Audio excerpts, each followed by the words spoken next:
네, 코로나19 신규 환자가 5천여 명으로 32주 만에 최소를 기록한 가운데 위중증 환자 수도 석 달 만에 200명대로 내려왔습니다. 중국 정부가 오늘부터 자국민의 해외 단체 여행을 허용했는데 한국은 제외했습니다. 취재기자 연결합니다. 최명신 기자. 네, 최명신입니다. 네, 먼저 신규 환자가 5천 명대까지 내려왔는데 발생 현황 전해주시죠.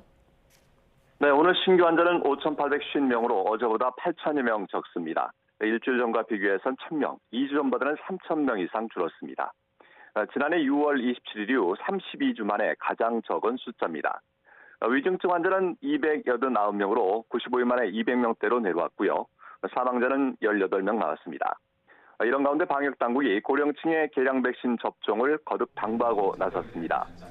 정기석 코로나19 특별대응단장은 고위험군의 40%가 코로나19 면역력이 부족한 상황인데 고령층 계량 백신 접종률은 35.1%에 그치고 있다고 밝혔습니다. 정 단장은 세계보건기구 WHO도 고위험군에 대해서 100% 접종률 달성을 권고하고 있다고 설명하면서 면역력을 가장 쉽고 안전하게 얻을 수 있는 방법은 계량 백신 접종이라고 강조했습니다. 정 단장은 계량 백신을 접종하면 다양한 하위 변이 감염 예방에 효과가 있다는 과학적 근거가 최근 계속 발표되고 있다며 이상 사례 신고율도 기존 백신의 10분의 1에 불과하다고 설명했습니다. 네, 중국발 입국자 양성률도 점차 안정을 찾아가고 있다고요? 네, 지난달 초 30%를 웃돌던 중국발 입국자 양성률은 PCR 검사 전면 시행 이후 꾸준히 감소해 어제는 1.1%를 기록했습니다.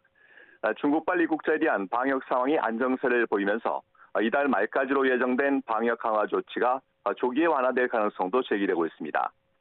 다만 중국의 춘제 영향이 어떻게 나타날지 그리고 중국의 방역 통계가 안정적으로 계속 공개될지가 방역 완화를 결정하는 주된 고려사항이 될 것으로 보입니다. 이런 가운데 중국 정부가 자국민의 해외 단체 여행을 부분적으로 허용하면서 코로나19 첫 중국인 단체 관광이 오늘부터 시작됐습니다. 하지만 중국의 해외 단체 여행 재개에도 당분간 한국을 찾는 중국인 단체 관광객은 없을 것으로 보입니다. 중국 정부가 단체 관광을 허용한 20개 나라에서 한국과 일본, 미국 세 나라를 제외했기 때문인데요. 우리 정부가 중국발 입국자에 대한 방역 강화 조치를 유지하고 있는 것에 대한 보복성 조치로 풀이됩니다. 지금까지 사회부에서 YTN 최명신입니다.